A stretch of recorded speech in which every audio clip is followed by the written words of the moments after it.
91.5 WBIM presents the Saturday Night Soundtrack. Whoever you're with, wherever you're going, whatever you're doing, don't stop. Just turn us up. Coming to you live from the campus of Bridgewater State University. We are your destination for commercial-free classic rock to power your nights. Zeppelin, Rolling Stones, Van Halen, Aerosmith, Beatles, Eric Clapton, Pink Floyd, The Who, U2, AC/DC, Tom Petty, Allman Brothers, Ozzy, Neil Young, and hundreds more. Take us along wherever you go with the Livestream.com app in the iTunes and Google Play stores. So go get some food in the belly and gas in the tank as BSU's Alumni Saturday rocks on. The Saturday Night Soundtrack with Rob Hicks, Jared Barbetta, and Steve Rimmer begins now on Bridgewater's own 91.5 WBIM.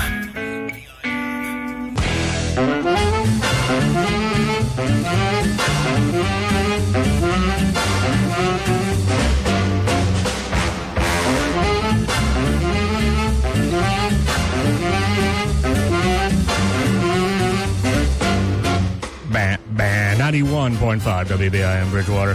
Saturday Night Soundtrack's underway. Well, welcome to it, Rob Hicks, Jared Barbetta, Steve Rimmer. It's 6:49, and here we are. Give us a call. Hello. 508. Hello. 508-531-1303. Let us know what you want to hear. Guess what? I'll be on form tonight because I don't have to get up for work in the morning. I'm not concerned about you. First of all, thank you. Second of all, I'm not concerned about you being on form. I'm concerned about this guy being on form, hoping that he doesn't have to do a whole bunch of extra work. No, he won't for his job. Not today. That he's going to be so distracted. I was listening back to the program from last week, as a matter of fact, and I realized how absolutely distracted he seemed to be. Can you not do that? Please, for the love of Christ, can you not do that? You know, we have these big rubber mallets at work. I don't know what they use them for, but I might just bring one with me some night. It might actually help. There's no way it wouldn't help. No. Oh, my God. Why don't you use this other one? There's two of them there. Holy God. Give us a call, 508-531-1303. I don't think that's supposed to screw in, Jared. I think you just push it in. I'm trying to find the way from there. It's supposed to go in all the way. There you go. As a wife would say. Ba-boom. Like us on Facebook, Saturday Night Soundtrack. You can follow us on Twitter at SN Soundtrack. We had another follower that started following us on Twitter. Guess what happened 48 hours later? They stopped. Because they did. Well, Twitter's imploding anyway, so it's an absolute freak show. It was something ridiculous anyway that we don't care about. It was like Fitspo style or something like that. It was just one of those ridiculous ones that, for whatever reason, end up picking up pages and then stops following them, and it was just a whole bunch of junk. And nobody needs. Yeah, we don't need that. How's your week going as we head into November? Well, 2 more days or 3 more days. Yeah. Let's see what I'll tell you how my week's going after that. So my wife. So how the next 5 years? She went. She did the early voting on Thursday. Okay. Lines out the door. Oh, really? Yes. Well, that's good then. Lines out the door. So that's a good thing at least. Yeah, absolutely. Well, yes. It depends on which direction it's going in. Well, just the majority, the more people you get out. I was going to say, it's a good thing that at least that everybody's getting out there and voting. Yeah. Not in a non-swing state. It doesn't matter. Well, it still does.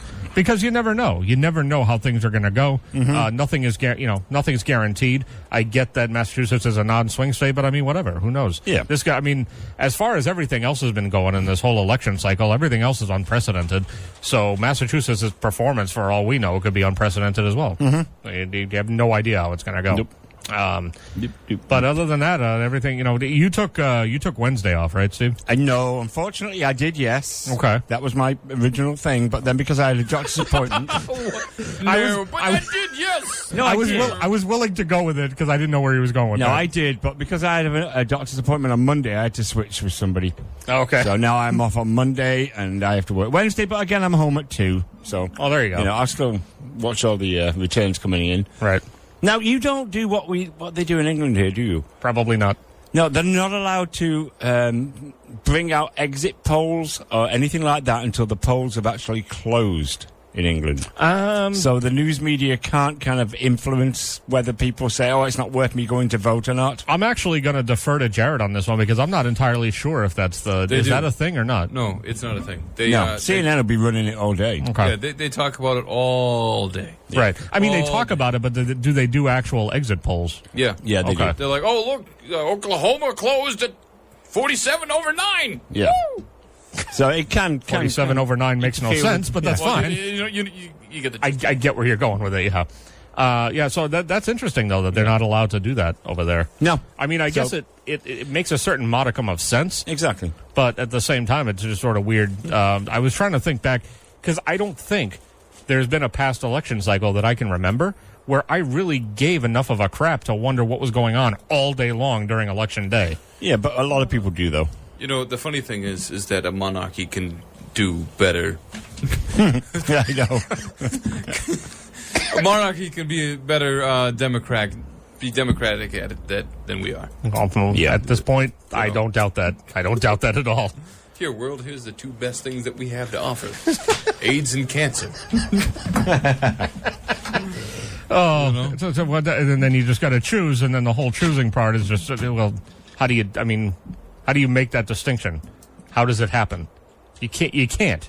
No, you can't. At least, I'm gonna, but it's just impossible. Now that we've cheered you up with that, let's get into the first block of classic rock. We're gonna do this. 508-531-1303. We're gonna be talking about politics all night. Oh yeah, this is going to be like, you can listen to the returns come in here at BIM and let you know what we think all night long, even if you don't want to know. Yes. We're still going to let you know what we think. Yeah. So that's how it's going to work. TF. Nirvana, Led Zeppelin, What does that even mean? and the Beatles. All in the next block. You got SNS on BIM. Bridgewater's Saturday Night Soundtrack with Rob Hicks is all request. Call 508-531-1303. The classic is our part. What we rock is up to you. Van Morrison is on 91.5 WBIM Bridgewater. SNS radio show. That was my wedding song, Tupelo Honey. The same album title of 1971. It was one of those records that everybody loves from Van Morrison, and he came out and said he didn't really like the album all that much because he wanted to make a country record, and it didn't really come out that way. So, typical to him, he made an album that everybody loves, and he doesn't like it, but that's fine. Also in that block heard from Pink Floyd, Eric Clapton, Foreigner, Dire Straits, the Beatles, Led Zeppelin, and Nirvana. Rob Hicks, Jared Barbetta, Steve Rimmer. Hello. What was all that stuff you guys were just laying out all over the place over there? None of your damn business. No, I want to know. I'm nosy, damn it. It was some, you guys call them buttons, I call them badges. Okay. That I bought when I was going to concerts back in the 70s. I like the sound that it makes. I know. They're all little tin things. Nice. Yes, there's some good memories there. There you go. Yeah. I'd forgotten most of them. Steve's forgotten more experiences and more souvenirs than you and I will ever remember. Yeah, absolutely. Which is it's a sort of disheartening, I got to say. But interesting nonetheless. So give us a call. 508-531-1303. Let us know what you want to hear. It's Classic Rock until 11 o'clock, so we can get anything on you want. You can like us on Facebook, Saturday Night Soundtrack. You can follow us on Twitter if you want, but Twitter's stupid. We're at SN Soundtrack on there, and, I just don't care. So, Yeah. Do whatever you want with I that. wonder if our favorite couple are listening. Well, I'm hoping they are, and I'm hoping they give us a call and let us know. They called a couple of times last week, and hopefully they're listening to us again. I tried to drive home the fact because they called right at the end of last week's program. I wanted to hear one more song, and I said, well, they're kicking us out of the building because you don't understand how it works here. It comes around 11 o'clock, and people are like, you have to go, and we're like, we don't really want to, and they're like, we don't care. You have to leave the building or we're going to call security. So that I explained that fact to them, and they said, well, fine. And then I said, well, to listen. And then I also drove home the fact that past December 10th, we're not going to be here for a good month. And then I said, what are you going to do then? And she said, I have no idea. So hopefully they're making every minute count is the point, and that they're listening to us this week. Yes. And they'll give us a call. Let us know what you want to hear. We'll get it on for you. It's unlike us here on Saturday Night Soundtrack to do any kind of heartwarming stories. Usually we're doing all the satirical stuff or the funny stuff or the stuff just about how the world's collapsing and everything's stupid. But let's take a break and actually do a loving story for once. Did you guys hear the story about the guy who went to his father's grave to listen to the Cubs win the World Series? No. Okay. Nope. So the dude out in Greenwood, Indiana, Wayne Williams, apparently he had made a pledge to his father. They had promised that they were going to listen to the game together whenever the Cubs did win the World Series. And he decided that when he realized that they had gotten down to Game 7, he decided he had to head out there. His name was Wayne Williams again. He's from North Carolina, and he drove to his father's gravesite in Indiana to listen to the Chicago Cubs win Game 7 of the World Series. He sat down with a Joe Madden replica jersey and a Cubs cap, and just sat at the gravesite and listened to the entire game on his iPhone. And that was like midnight. That must have been kind of creepy. Absolutely. Well, apparently the story had gained, and this is the one thing that I couldn't figure out when I was reading this thing, because somehow the story had gained traction ahead of the time when he was going to do this, because or maybe he made arrangements because he said, "Listen, I'm not a weirdo.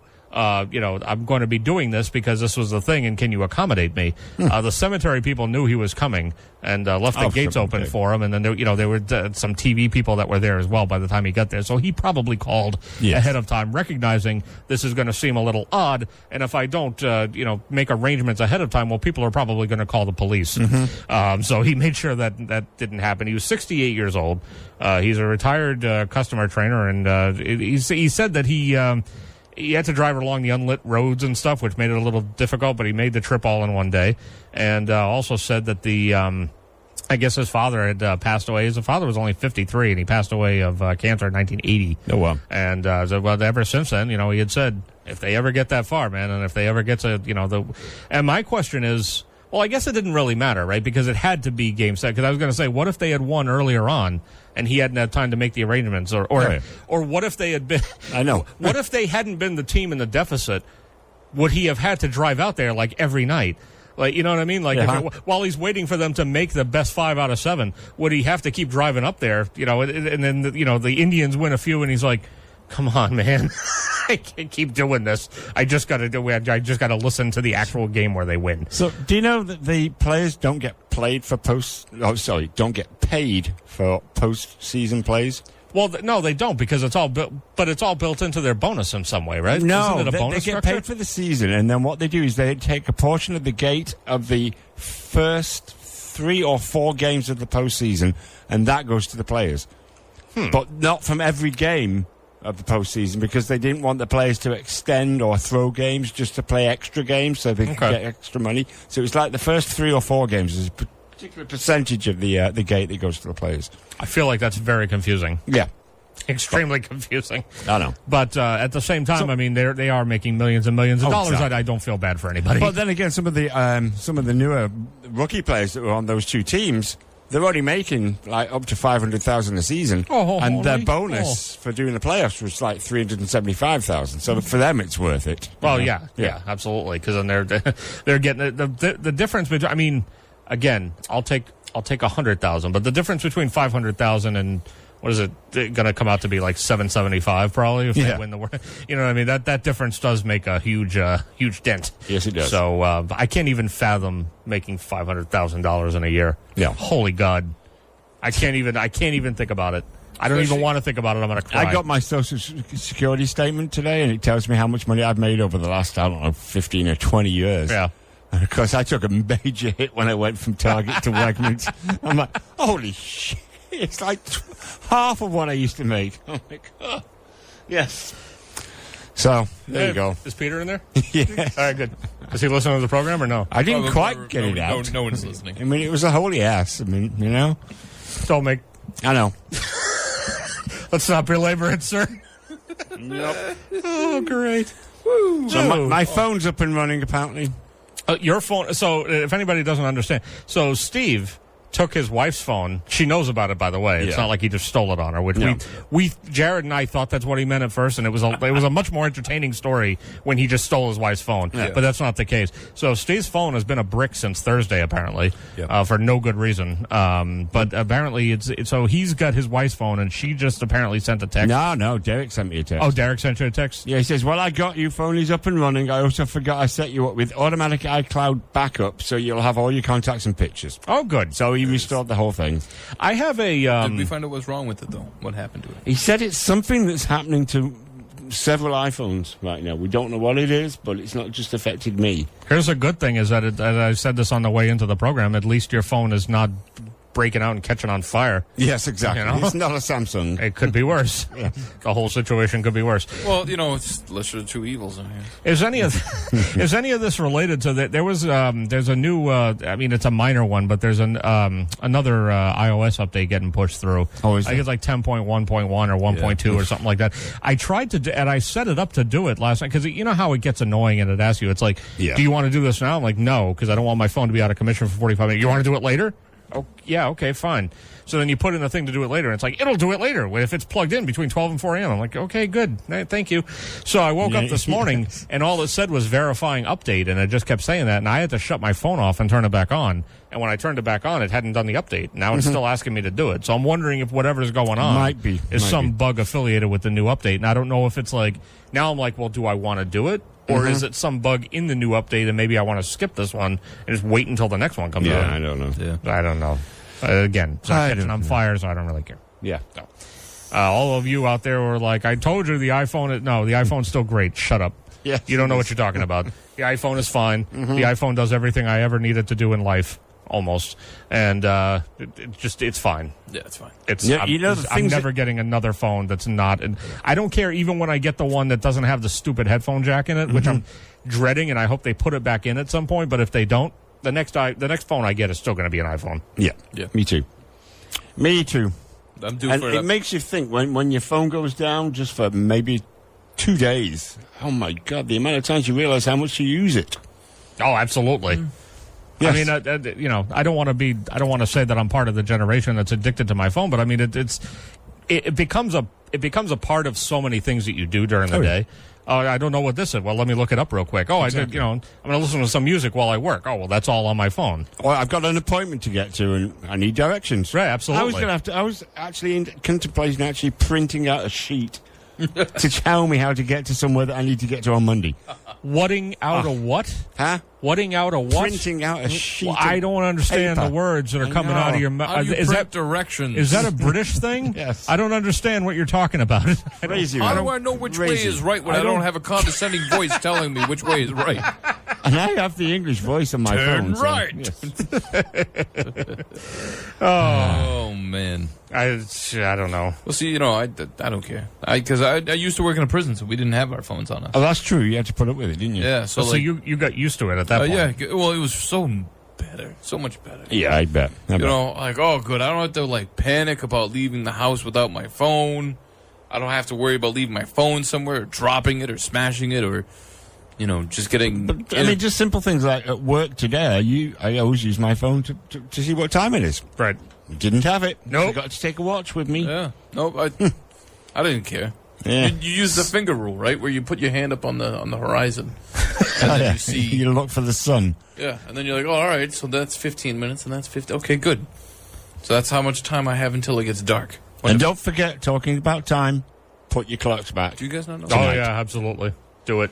It needs to be done. You don't have to do it because your iPhone does it for you. This one's already back. Yeah, but there's certain things that you have to. There are certain clocks that you have to set back. I have to set my stove clock back. My stove, my microwave, my alarm I care clock. about it because I'm OCD and I need everything to be all lined up. You should watch my wife's face when I'm setting my phones back, or if I'm setting a clock.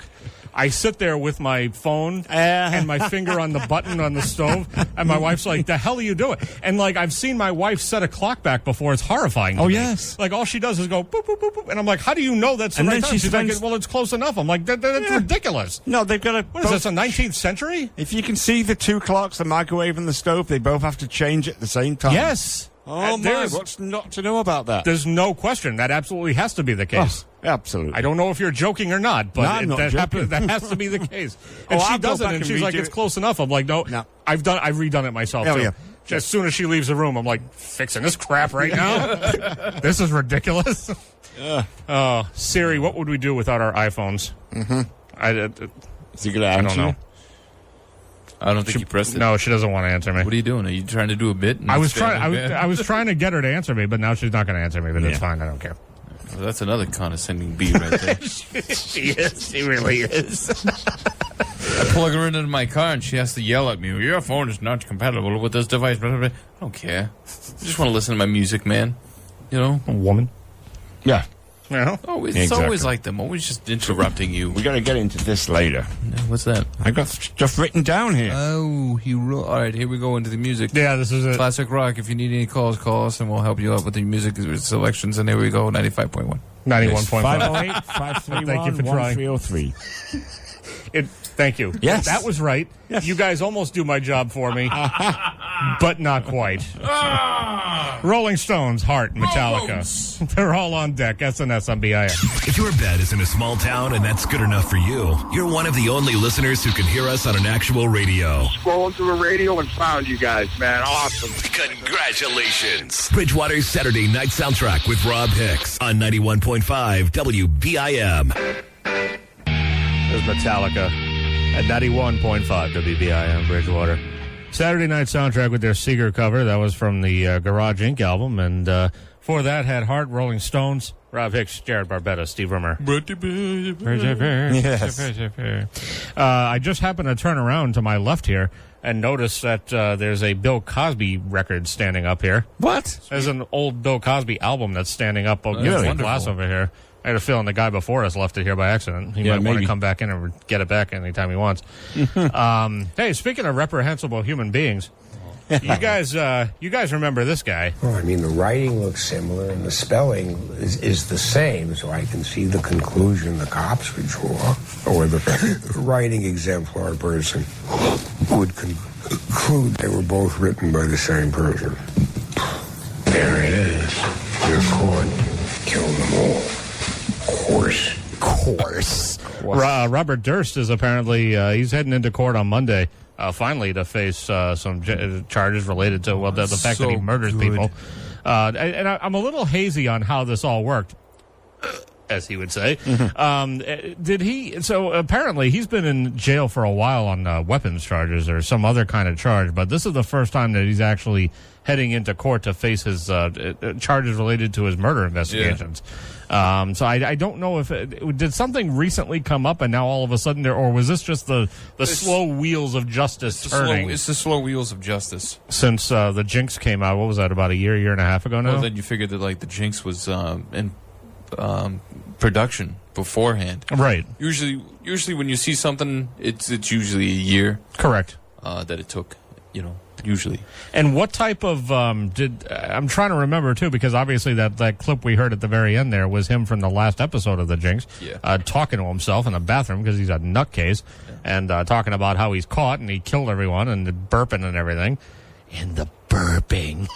I like how he even addresses the fact that he was burping. Well, I mean, that's because of his nerves. Because usually, sometimes what happens when you get nervous, you get a little sick to your stomach. No, I understand that.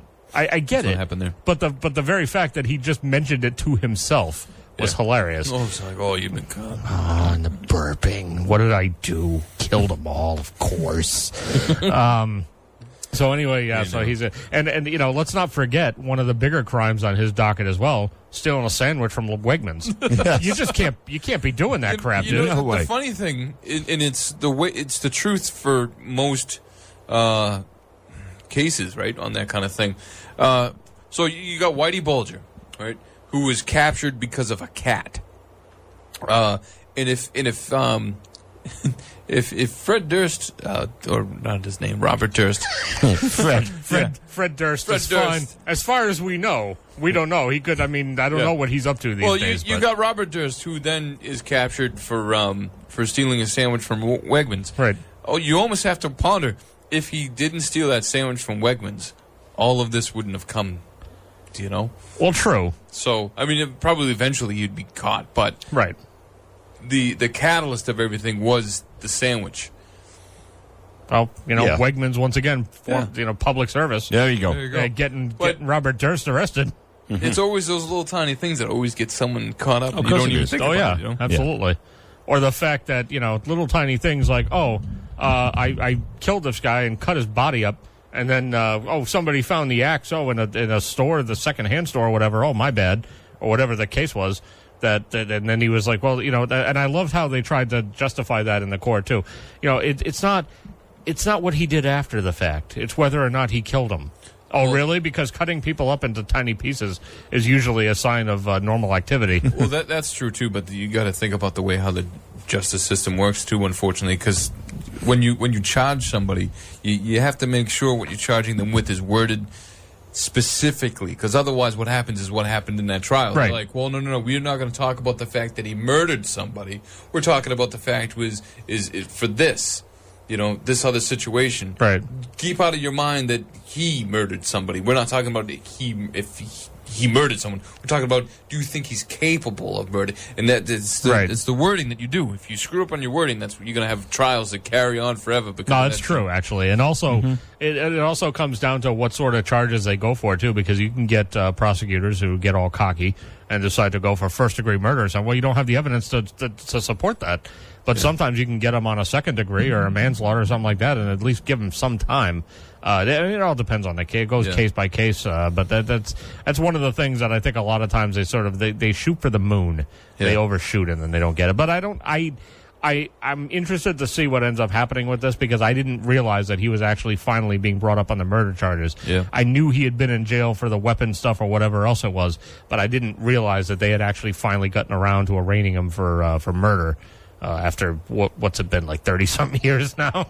Yeah. since he actually murdered the person that they, the one person that they've been trying to get him for forever, that's finally coming to fruition. That's always one of the fun things about the justice system as well. Like, murder cases are never, like, there's no statute of limitations on murder. Right. So that in itself, right, that Black Dahlia murder that happened back in the 1940s, we could still catch the guy. Right. It's a cold case, sure. Yeah, he's dead. Yeah. I'm positive about that. But it's a cold case, but it doesn't matter. Like, we could find new evidence that supports the fact that, we now, like, even Jack the Ripper, that case is still open. Like, they haven't caught a guy, so they could, if needed be, like, you'd have to put in resources in it for it, but, like, well, yeah.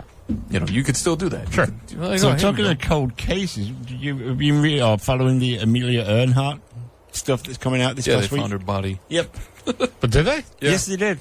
Yeah. Oh, you're kidding. No, she What didn't. rock were you living under? I was living under the rock of having to do a whole bunch of ridiculous work all week. This has been a terrible week. No, it was a skeleton that was found many years ago, and when they measured it incorrectly, in fact, and came up with the idea that it was a male. Well, they've gone back to it again, and now they've realised, no, it is in fact a female. Whoops. So they've now said that she didn't die in a plane crash, she died as a castaway. Yeah. So, yeah, That's interesting. Yes. Yeah. I'm going to have to, I got some Google work to do for myself. You sure do. When we get out of the show. Yeah, when I get a phone again, I'll do the same thing. It's damn interesting. Much like they found a hunk of metal on Mars. Oh, did you? Yeah. I think melted Matt, hunk of metal. Damon left it behind. A bunch of people who think that's a real story because there's a bunch of idiots out there. Yeah, they will. Well, this is based on a true story. Yeah, those are all the people that are voting for Trump. Yeah. Yeah. Oh, jeez. Oh, speaking of, before we get into another block of classic rock, I want to get back into, since we're talking about ridiculous human beings, here's another one. Did you hear that Anthony Weiner has been found, that somebody spotted him riding a horse at a Tennessee rehab facility that offers equine therapy for sex addiction? I don't care about that. Well, I'm talking about it, so you have to care. Or at least Equine pretend to. therapy for sex addiction? Yeah, you you ride something a to do with horse. the length of the horse? Yeah, you ride the horse because the horse, the way the horse moves simulates the movement of intercourse, so then that kind of feeds. It's much like people. Are you who making this up, or is no, that an that's actual a legit fact? thing. That's a legit thing. It's much like people who smoke. I'm Googling. Yeah, it's like people who smoke, right?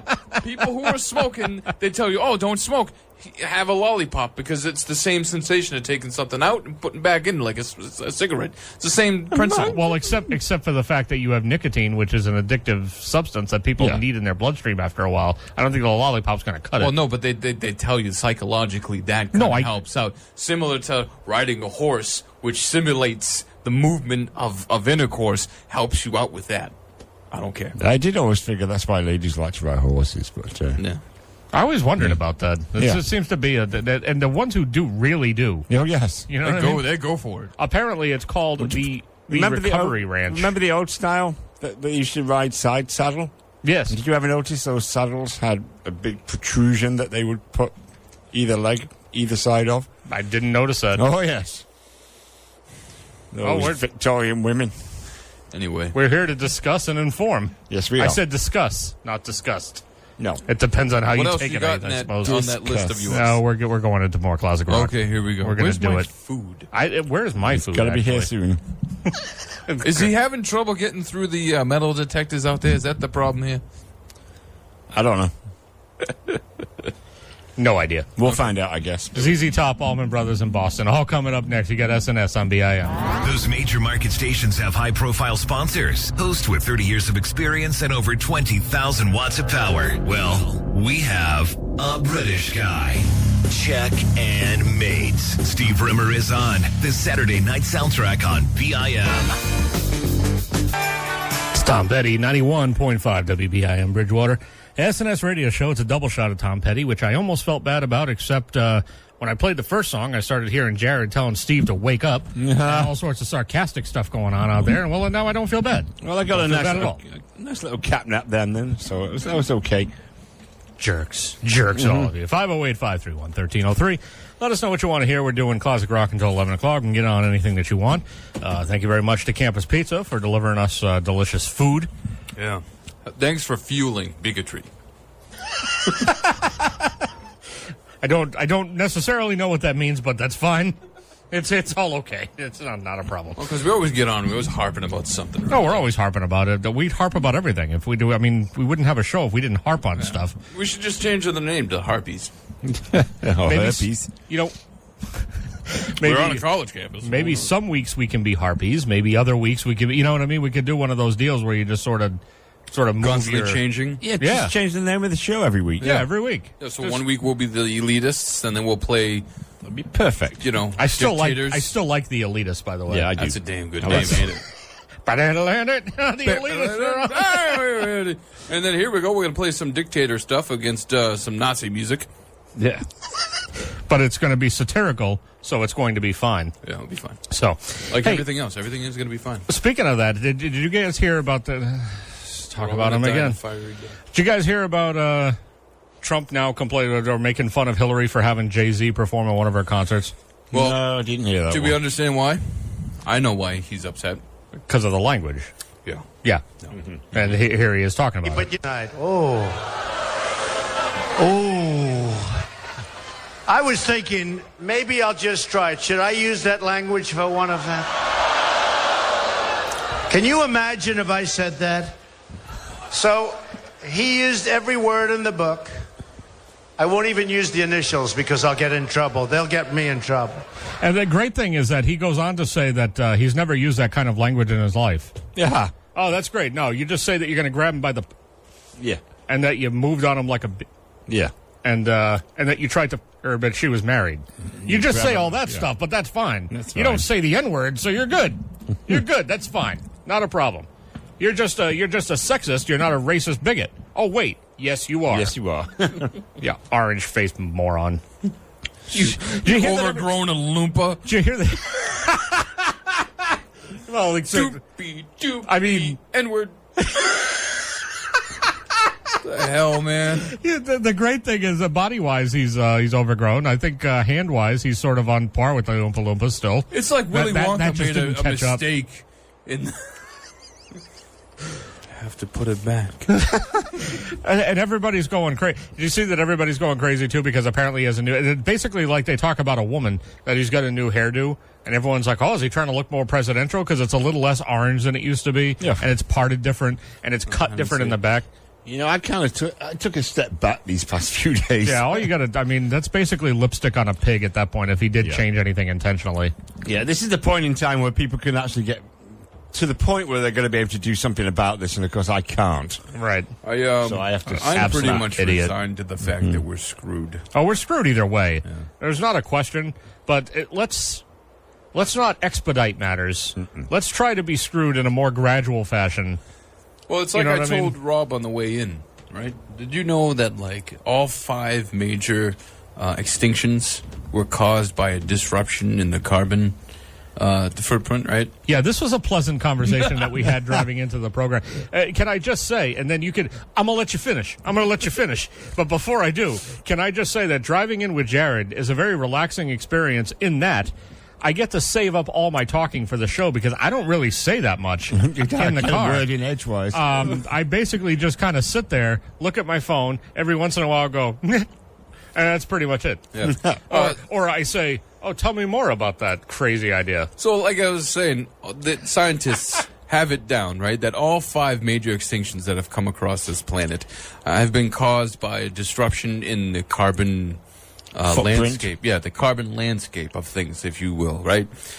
This includes meteors smashing through the ozone layer and such and so forth. And then extinctions are slow-moving anyway. So it's interesting to know that some scientists believe that we're in our 6th extinction phase. And then they're trying to figure out... You're doing exactly what I do in the car, sir. You're keeping it... That's all that's required every once in a while. Scientists are trying to figure out what might have caused the carbon disruption this time around, right? And then... Is it the hot gas coming out of Donald Trump's mouth? Yeah, in mine. And... Sir, I don't pay down- Jared compliments very often, but I will listen to you for 7 hours in a row more before I will listen to Donald Trump for 5 goddamn minutes. So they're concluding that the cause of the 6th extinction that we're in is ourselves because of our pollution and that we're doing, and all that stuff, and that we've disrupted the natural setting of carbon landscape. So we're doing ourselves in. So, but it won't be it's feasible. It won't be like this crazy apocalypse, that we see in Mad Max or whatever. What it will be is famine, and that's what's going to kill us is famine. And we have only ourselves to thank, rather than a random occurrence. Is it going to kill us, though, or are we fine and it's just like a few generations from now? Because I'm okay with that, because I'm not procreating, and neither are you. Well, see, that's the tricky part that they're trying to pinpoint, right? Because a lot of our pollution started in the mid to late 1800s with the Industrial Revolution, and then for a couple hundred years we just didn't give a damn what was happening. So you had that going on. And I don't know. Who knows? Because again, they're saying at least in 20 years that the Arctic will be able to be navigated by boat because it's all melting up that way. Well, that's all a myth, Global warming's a myth. It's, conducted by those Chinese. Obama and Hillary Clinton caused global warming, even though it's a myth and it doesn't exist. If it exists, they caused it. Yeah. Okay. They caused it. Let me tell you. They are the ones who caused it. And ISIS. They started ISIS. And they started the global warming, even though it doesn't exist. Okay. Well, my argument always been is that we started Al-Qaeda, so whatever. So I did some research this week. Yes. Because today is November 5th. Oh, yeah. Very much heralded days over in England. It's Guy Fawkes Night or Bonfire Night, depending on whichever way you want to call it. Yep. And it celebrates the fact that a guy called Guy Fawkes led a band of anarchists who tried to blow up the Houses of Parliament, and he was the guy that they left down there keeping an eye on the gunpowder, and of course he was the one that got caught. Yeah. And they build bonfires on November 5th, and they build effigies of Guy Fawkes and stick him on the top of the bonfires and set fire to them. And then they have fireworks, and I thought, well, why did you do that? Is that the way they killed him? So I did some Googling, and I came up with the fact that he was tried and found guilty, and he was set to be executed. And he went out to the scaffold where he was going to be hung, and he fell off the scaffolds and broke his neck. That's hilarious. So that's how he died. That sounds like something that would happen to me if I tried to be an anarchist. Man, that should inspire not only a movement, but a novel. And that novel should then also inspire a movie. Like V for Vendetta. Something along those lines. Which I was happy to see was being in heavy rotation today, so it was being recognized. Which is, it's crazy, because we're celebrating Guy Fawkes. I was going to say, that was actually a question I was going to jump in, and I didn't want to sound too stupid, but I'm going to sound stupid.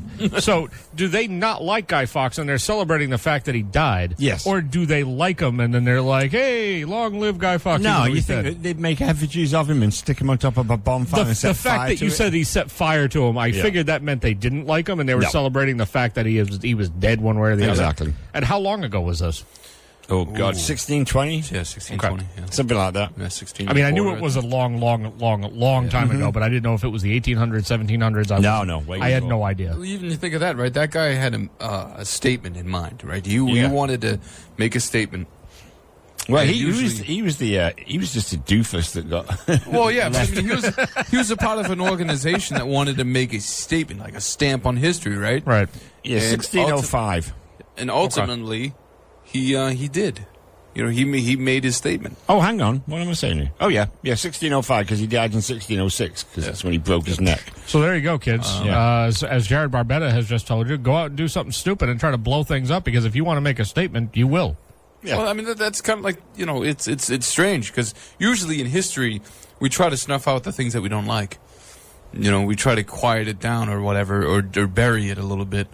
And, but, you know, he's done what he needed to do.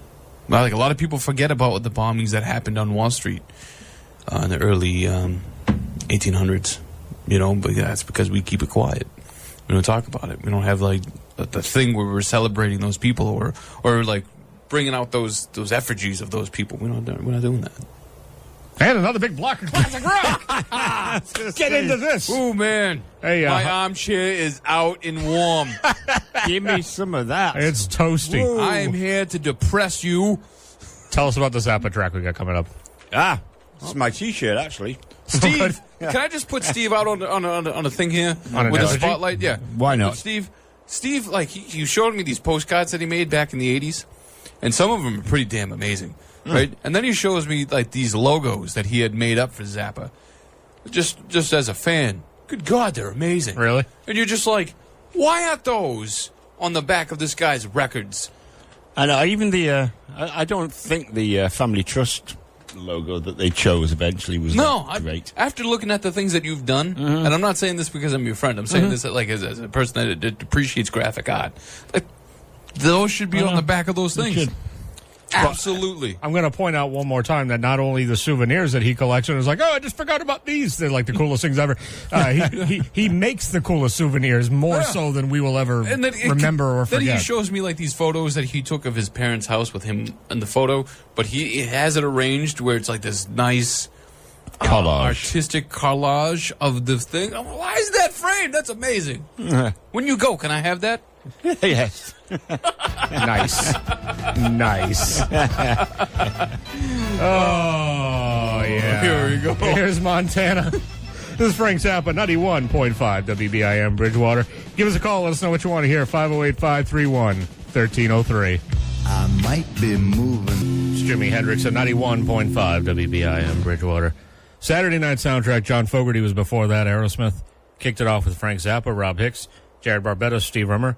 It's just after 9 o'clock in a show that seems to be zipping by. I feel bad for John Fogerty.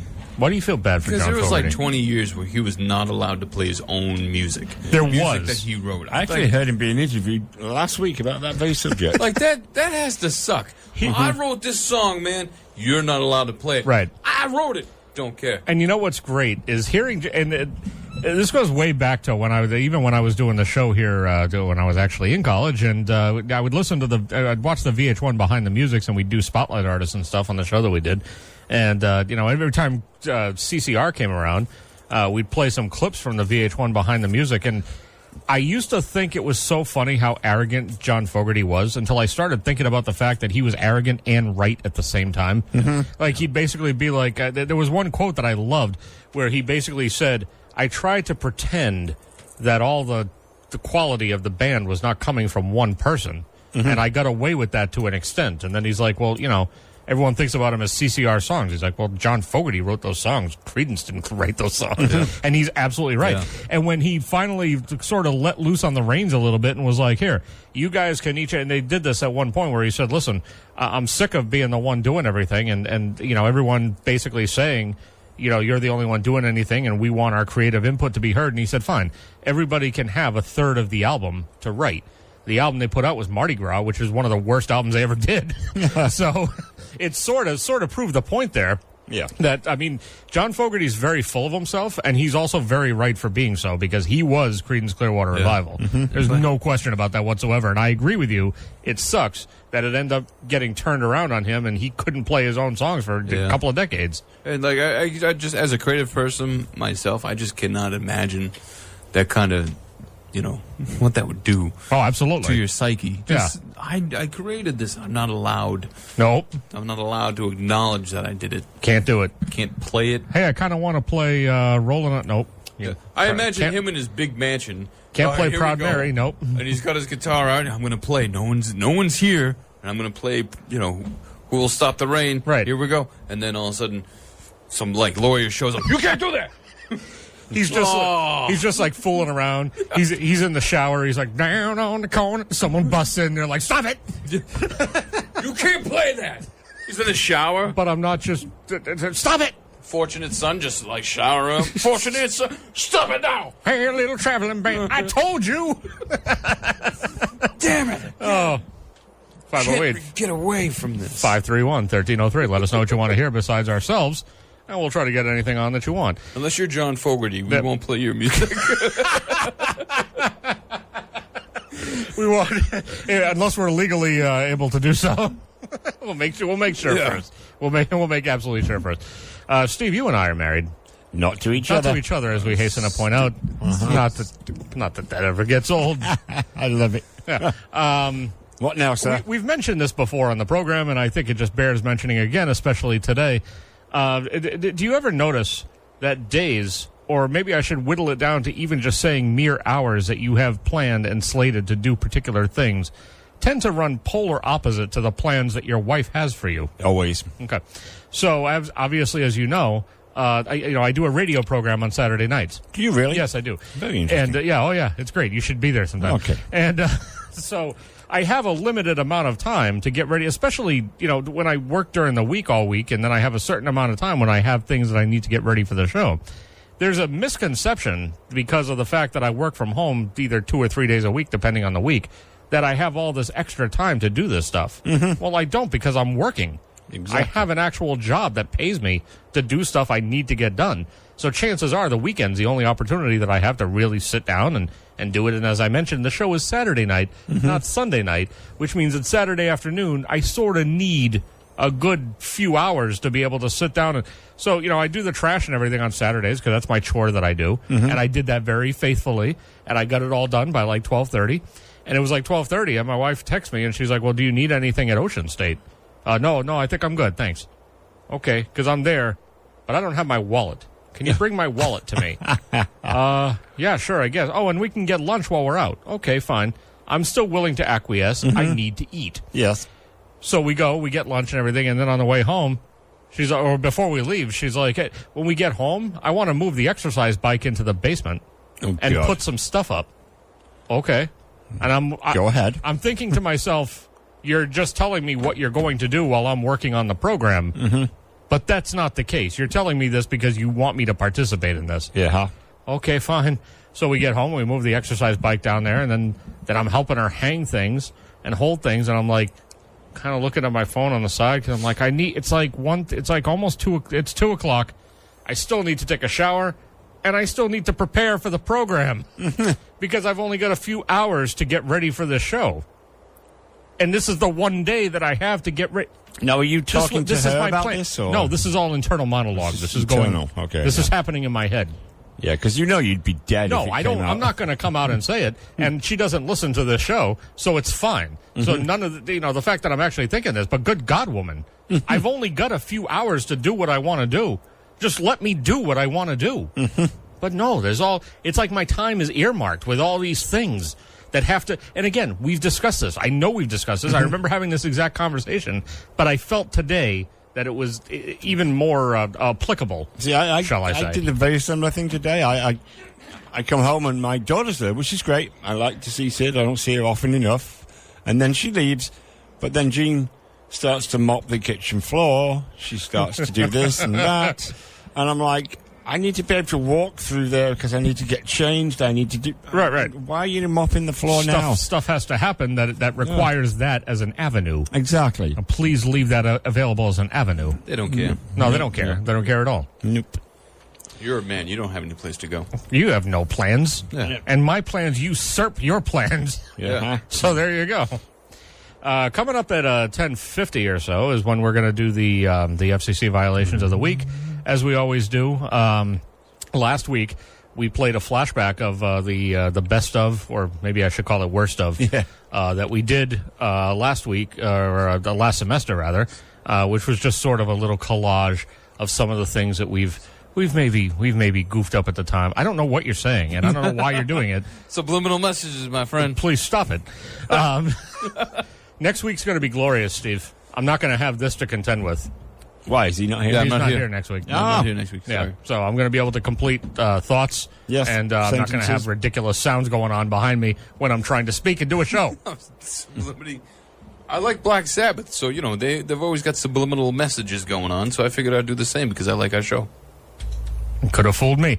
So anyway, as I was mentioning, so we did the we did the best of and all that, and Jared had said that he didn't remember me doing it for some reason last semester, so we did it again.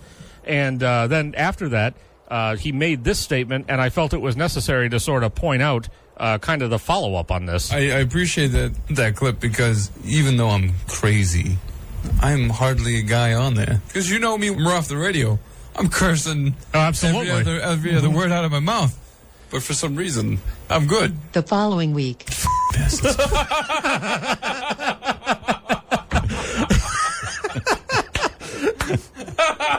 Oh, it was great. Oh, that was good. Who was that? The greatest thing is that you have both made pledges. You made that it wasn't really much of a pledge that you made about yourself.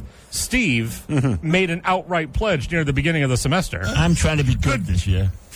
You got to try. That's why we're on a 5-second delay. A mere 3 weeks later. Perhaps. And again, just another 3 weeks after that. That was That was incredibly done. Sorry. I love that he throws the sorry in there at the end. Sorry. Where did you get the female voice from? That's very good. Siri, right? No, it's not Siri, but it's something just a about writing as good. program, right? Yeah. Yeah, I got the same thing. And I toyed around with it a little bit because some of them sound faker than others and all that. It's great. Yeah. I could have asked Sarah to come in and do it. She didn't want to do it. She's got her own stuff she's doing, and she's hanging stuff. She stuff. doesn't want to participate in No, any absolutely greatness. not. I have Final Draft, and then you can make it Final Draft assign the scene so you can get a feel of the cadence there. Right. It's always weird because I don't know. I mean, they did have a British one, but it wasn't all Steve, so I had to just stick with a regular one, so it could be the book. A week later. Yes. 3 weeks later. I just see in my mind the show being recorded, right? And it's all like on tape. Yeah. And then it just blacks out. And then it just says a week later in that voice, and then snaps back in where the cursing happened. Blah blah blah blah blah. We could skip ahead to this week and the one that Steve dropped earlier. It wouldn't have to take. Now, I have to issue a little caveat here, which is that I am not completely immune. I had one earlier this semester as well. Yes, you did. But I never said that I wasn't gonna. No. I didn't come out and make blanket statements like I'm good. I don't swear at all. Off the air, blah blah blah blah, Phil, blah blah blah blah. And then when I'm on the air, I'm great. You know what I mean? Like I'm not, I'm not making promises that I can't keep. It's so tough when you're talking about things that are passionate to you. Exactly. Because I even said in my little right to myself right before that monologue, I was like, you're not going to do it. I know they're going to get it out of you. They're going to try to coax it out of you, and you're not going to let them have it. You're not going to, And then there it was. I don't think Steve has that little monologue. I think it just happens. Yeah. 5-pound iron just dropping on a table. There it is. Mm-hmm. And half the time he realizes it, and the other half he goes, you can't say that here. No. I thought this was America. It is for freedom of speech, and then George Carlin pops up. 1, 2. Yeah. Speaking of which, do you guys know how to speak German in case we need it in the after the couple of weeks ahead? Yeah. Yes, I'll be. Or is it going to be Russian because he's so cozy with Putin and all that, and they're out there riding horses together. They like to ride horses because it's the exact rhythm and therapeutic motion of The Cold War ended in the 80s, so I don't really care about Russians. I must be doing something wrong because I've never done it like this in my life. Have you ever ridden a horse? No. All right, then shut up. But I've never, in the things that I've never done this. It doesn't seem... Oh, I see what you're saying. It doesn't seem right. You know what I mean? Mm-hmm. You must be a virgin then. Well, no, because you wouldn't... It's like canoeing. That's all. Like that's what intercourse is like. You're just like in a canoe, and you're just doing this all night. I think it's like canoeing either, sir. I think it's time to get into some music. Here we go. That's what I think. Oh, give us a call, 508-531-1303. Let us know what you want to hear. Going to have The Who, Green Day, and Talking Heads all on deck. Saturday nights and classic rock. They just go together like bacon and hot fudge sundaes. Whatever. Just trust us on this, okay? Bacon and hot fudge sundaes. Yum. The Saturday night soundtrack with Rob Hicks on 91.5 WBIM. That's Steve Purple. 91.5 WBIM Bridgewater. Talking Heads before that, Green Day and The Who, all in that block. Rob Hicks, Jared Barbetta, Steve Rimmer, about 9:34.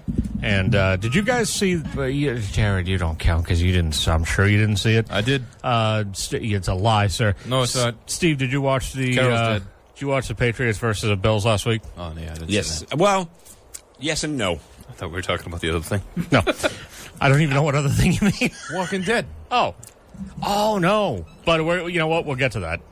I did watch the Patriots game.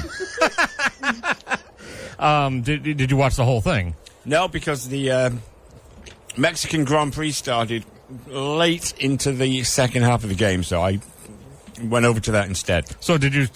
I'm trying to remember when it happened. Did you see the most important part of the game when a fan threw a dildo out in the field? Yes, I did. Yes. Awesome. Yes, I thought that was great. This was the play as called by the commentators at the time. Hogan gets hit inside the 5 by Stephon Gilmore.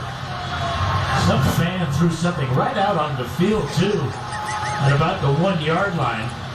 Yeah, initially I thought it might have been a flag, but I didn't say it because it didn't look yellow.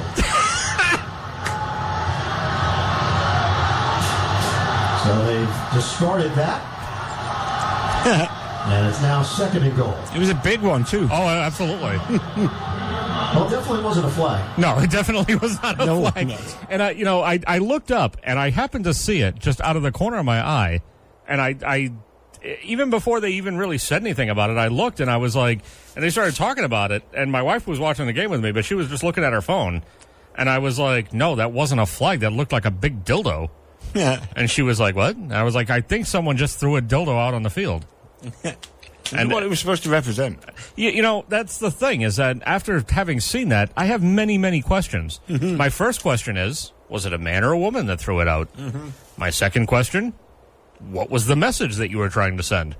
Third question, was it accidental, or did you just go, whoops, and the dildo just flew out and landed on the field? Oh, that had to be purposeful. Of course it was purposeful. Yeah. Was it the person's dildo, or did they take someone else's dildo and throw it out on the field? Was it in use at the time? How come nobody from any news outlet or sports broadcasting outlet has managed to find the fan who threw the dildo and ask these important questions? I know. That is an interview I would like to see. Me too. I'm just curious as to what the situation is. I have many questions with no answers. It's almost when fans do stupid things and they deliberately don't show it because they don't want to incite other people to do stupid things and get on correct. TV. Yes. So maybe that's why they didn't look into it. I don't know. I don't know. Because next week we're going to get 50 of them. Oh, absolutely. Yeah. Yeah. We're just coming out everywhere. Flying through the air. Oh, hilarious. Just hilarious. And then, since Jared brought it up, we might as well talk about it right now. Did you watch The Walking Dead this past week? Yes, I did. Yeah, I love the tiger. Oh, no, I can't. No, I liked it. I'm so amped up about everything else that's going on so I found it difficult to care. No, I like the fact that they linked Isaac. How do you pronounce his name? Ezekiel. I don't know what's going on in the most wonderful way. I like the way they linked him to Negan's little group as well. So that's setting something up. It was a setup show. It was a setup show, yeah. And I knew there was going to be a setup show. I like the tiger, though. I like the tiger as well. I was kind of hoping it may be a little bit intercut, but that's not their style. They don't intercut things. No, they don't. If they're gonna focus on a particular group or a particular story, they're not going to cut away to the other one for a few scenes. Yeah. They're going to just stay with what it is. Exactly. And yeah, Carol doing the. I don't know. It's great. Everything's great. And then she gets out. And she's basically like, "What the is that? Yeah, exactly. What is going on? We're playing pretend, right?" What am I here for? People are living in a friggin' fairy tale. I'm just going to go kill myself. Go away.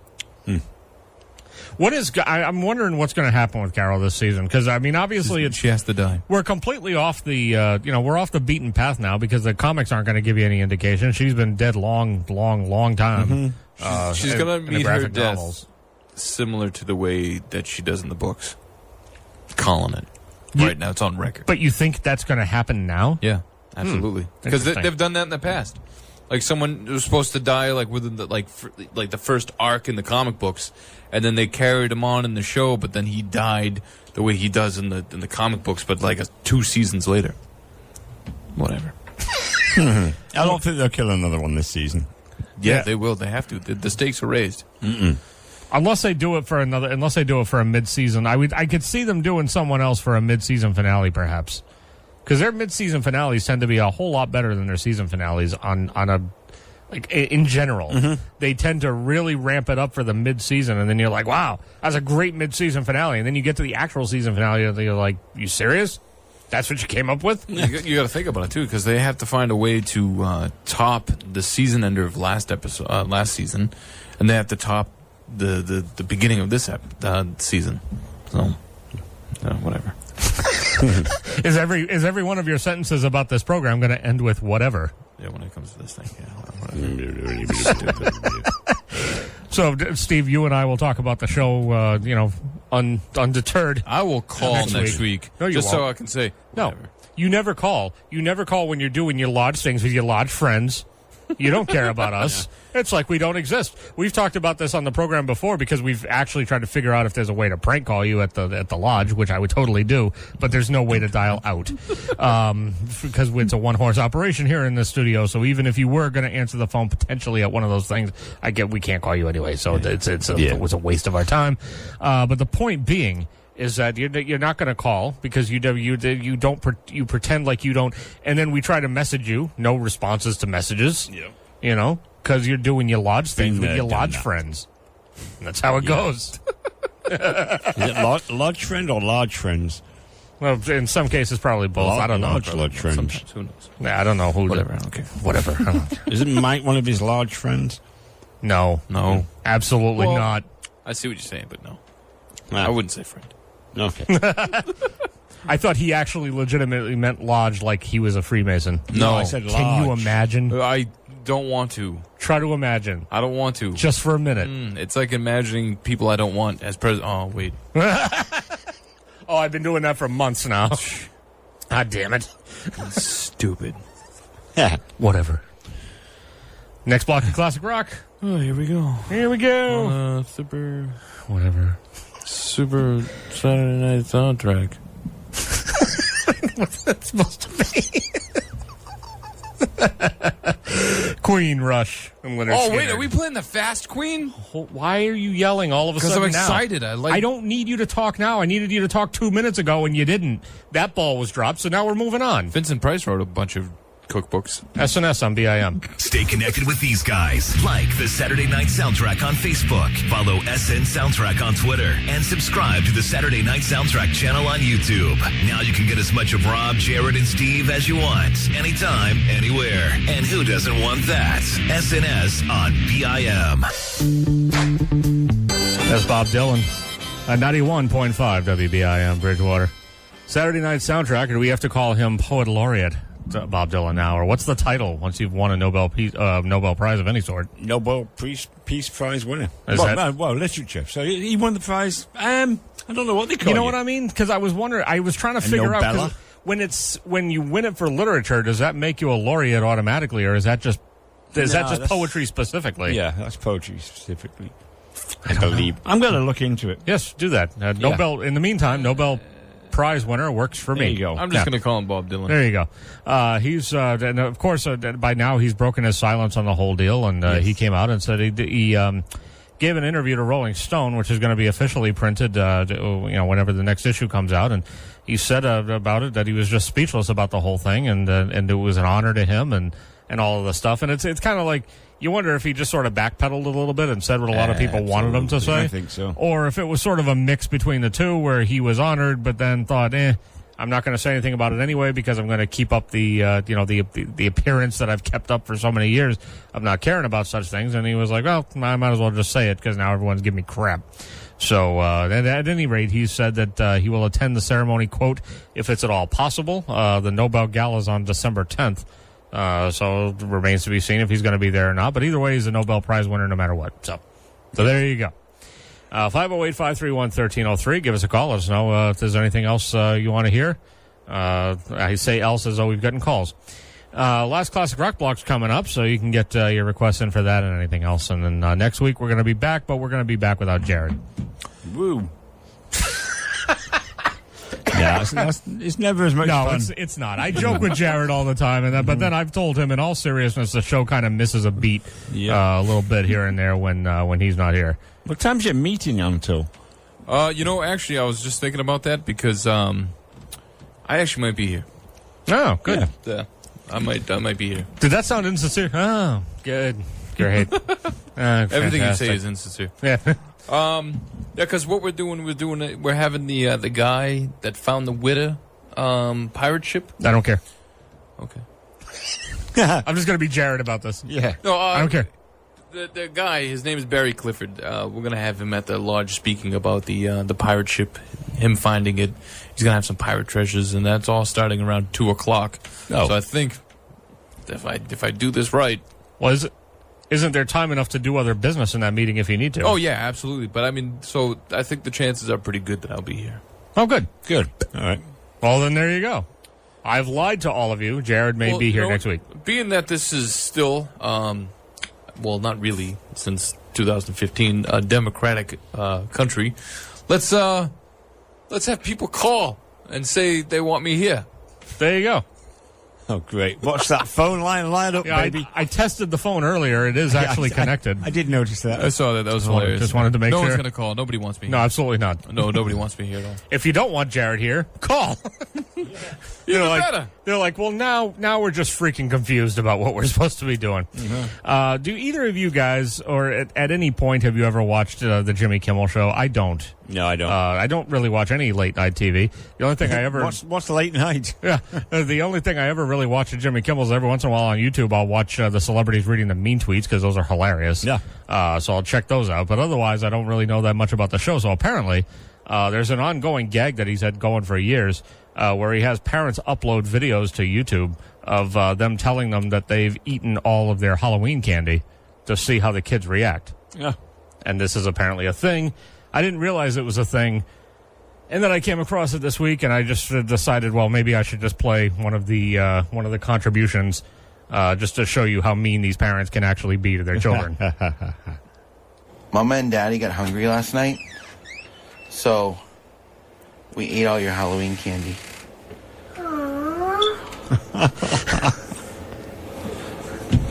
It was really good. I'm sorry. But if you eat a lot of things, you'll get sick. I'm sorry, honey. It was really good. See? Look in the bucket. Still more candy. No, it's all wrappers, honey. Aww. We got hungry. And now the kid's about to cry. Oh. Because the father said that he ate. That's horrible. All of the kids' candy.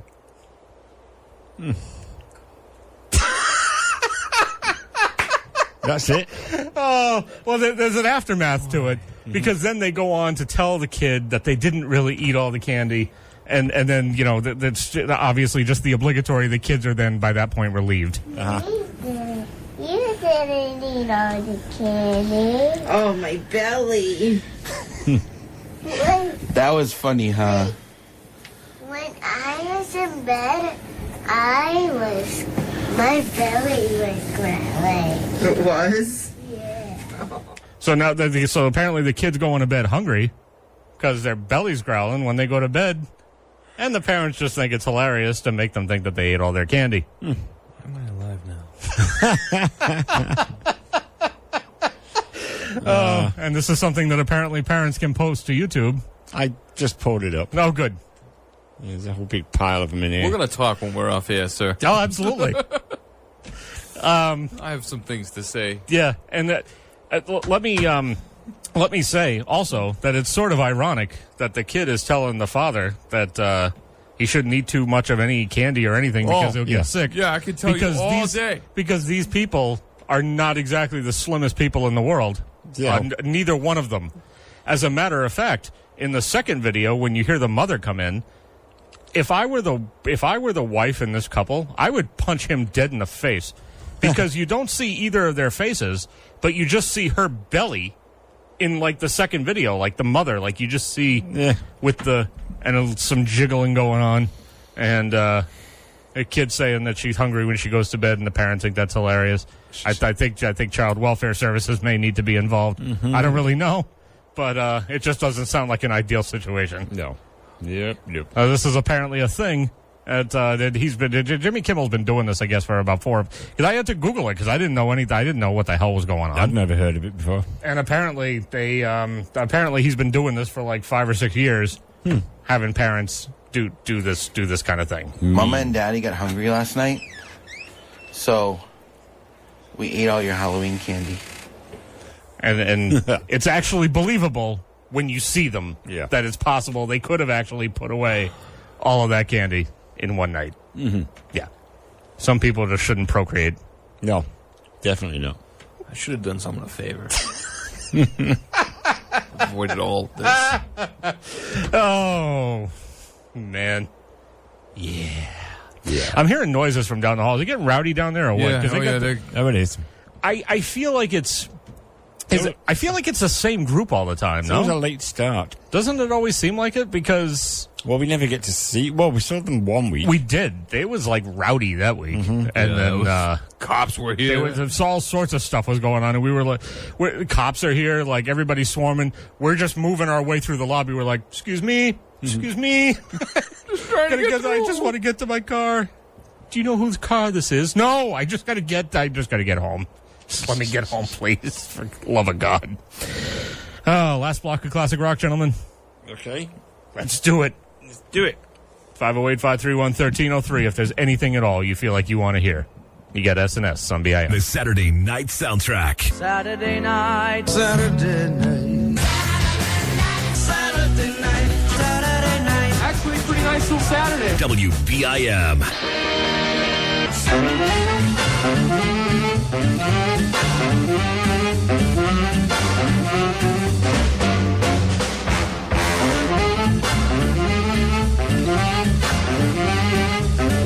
91.5 WPIM Bridgewater.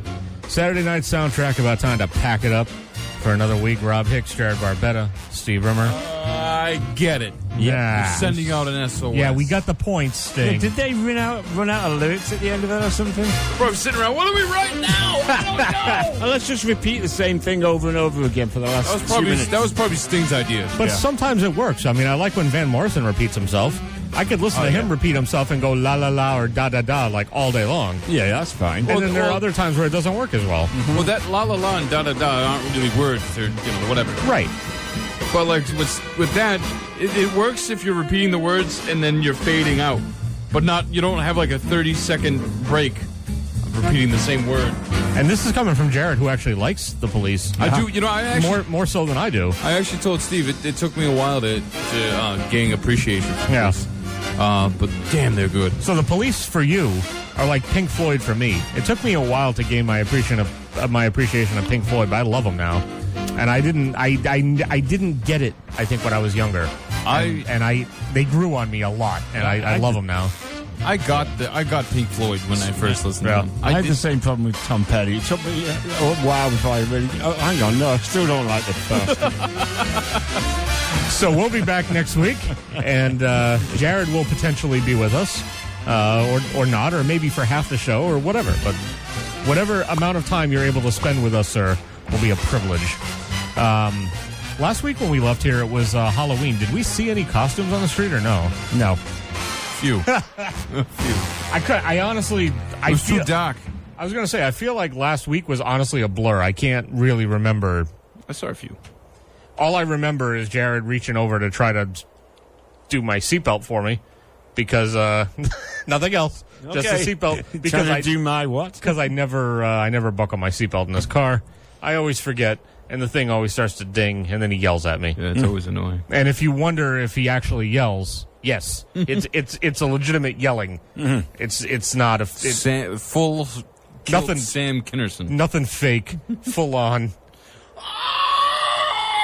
I loved Sam Kinison. He was great. I saw him in concert once. It was great. What are you doing? SNS presents. You kicking, stinky horse manure smelling mother. You. Yippee-ki-yay, mother. Your mother sucks. Big elephant. The FCC violation of the week. Sounds like us when we do a segment. Yeah, absolutely. FCC violation of the week is when we just take a look at the stacks in back of us and find out who's had a whoopsie besides us over the during the course of the past week. And it wasn't too. I got to say, I think we're bringing the station's average up or down, however you want to look at it, because every week there doesn't seem to be much of one. Unless they're just not recording it. They could just not be recording it once again. Perhaps like us. I don't really know. I don't know what the deal is. The only one that's back there is one that just says yeah, with an exclamation point. So that's the important part. But still, just and that's it. That's it. So that's kind of boring. Very. I've said this before, and I'll say it again. I want context with my FCC violations. You know what we should do? Yeah. We should start filling out some fictitious ones and putting them in the basket. We don't really need to make them fictitious. No, sir. that's true. This week, Steve said bullshit. This week, Jared said this week, Steve said this week, Rob said it doesn't need to be fictitious, but maybe if we don't want to make it seem like it's all coming from the same show, we could potentially put some fake show names in there. That's true. And see if anybody notices. Yes, nobody. Let's think about this for next week and see what we can put together. My favorite is when there's 2 or 3 in the bin and they're 2 or 3 from the same exact show. Yeah, and it's like a show that I've seen it happen before, where it's a show that like the program director does or the station manager does. Like, okay, I don't care really that much at that point because you're the one doing it. Yeah. So I bring Steve in and he says, and it doesn't really matter. It makes no difference. That didn't beat then, No, it didn't. No. I don't know what. What's close call there, huh? Yeah. Very. I just heard some rowdiness down the hall again. I don't know what's going on. I think it's a bathroom break. Oh, great. Yeah. They all seem a little more dressed than the last crowd that were here. Really? Yes. They're not as exposed to the elements. Oh, bunch of creepy old men here. Yes. I notice they're more dressed. God damn it! Yeah. So you know what I did today? What? I found a mosquito on the visor of my car as I'm driving along. So I reached for my chef's coat to thwack it, and then can't work out where it went. And then a bit later on, I'm like, "Holy crap!" It bit me right in the elbow. It went straight down my sleeve. Yeah, he's like, "There you go, your red coat." Yeah. What do you think of that? You're gonna try to probably what they're trying to get rid of down there. I don't know what he has. Random pictures and videos. Well, I've got a video of a crab ripping off its own arm for no reason. What's wrong with you? It's just walking around being a crab. I don't need this. Just rip it right off. That's great. Yeah. That is great. He just chops it. Look, he's cutting into it with his claw. When we return next week, Jared. Yeah, it's fantastic. Why is that happening? I don't know. We're moving on. When we return next week, we're going to be 1 hour ahead, behind, back, however it works. Yeah. And we'll know who's president. Yes, we will. So that's true. Great. That'll be a good show. Yeah. That'll be a good show. It's either going to be great or it's either going to be celebratory or it's going to be a whole lot of complaining. Great about there's nothing great about either outcome. No, I know that. But I'm just saying, there's one that could be way worse than the other one. Don't tell me no that it's a 50-50. I don't want to hear your crap. It's not a 50-50. No, it's not. It's a 90-10. Exactly. There's no way that one is not worse than the other. There's absolutely no way possible. Sure there is. Nope. Yeah, I'm sorry. Setting the whole country back if what could potentially happen ends up happening. The whole country. Our country's reputation with the rest of the world. That'll take generations to repair. Our reputation with the world is screwed up. Yeah, guess what? It's going to get worse. There's no reason to make it worse before making it better, sir. Yeah, they had a big mass rally against Trump in London, of all places, today. Did I see, although nothing happened from it, fortunately, did I see that he got whisked off the stage tonight? Yes, he did. In Reno, was it Reno? I think it was Reno. Yeah, it was Reno. There's some scuffle going on. Yeah, nobody knows what was going on. They said he pointed some dude out, and then all of a sudden the Secret Service people came in and whisked him away. Yeah, because the guy rushed the stage, and there's thoughts that the guy might have had a weapon. But they weren't able to fire recover. quick enough then, did he? I get it. People don't like the guy, but I'm not wishing violence upon him. Oh, I am. You know what I mean? Like, that's... God. He's a human being. No, very far from it. Yeah. Well, he might be pretty close to the gene pool dumpster, but at the same time, it's still a living thing. Barely. All I have to say is that people had guts about 40 or 50 years ago, or within the past 40 or 50 years. You go back, they were willing to, Jodie Foster gets under their skin and they decide they're going to do something about it. You know what I mean? Nowadays, everybody's on drugs. They're all on, Ritalin and all that stuff to calm themselves down and make themselves not have these thoughts. Yeah. It's holding us back. It's a sadder world. It is a sadder world. Like it bothers me to my core that these are the two people that are supposed to be representing my freedom. And we're going to find out which one of them on Tuesday gets the task. On Tuesday. Which one's going to blatantly screw my rights and which one's going to blatantly screw my rights behind my back? Who knows? What is this? Who knows? This is our last song of the evening. Oh, okay. I was going to say, you're putting on, helicopters to civilize my... Whatever. See you next week. Is that what you think I'm doing? Because maybe... Here's Jared's conspiracy theory. There we go. Coming through. Here's Billy Squire for you to close it out. 91.5 WBIM Bridgewater. Saturday Night Soundtrack. We'll see you next week. Bye.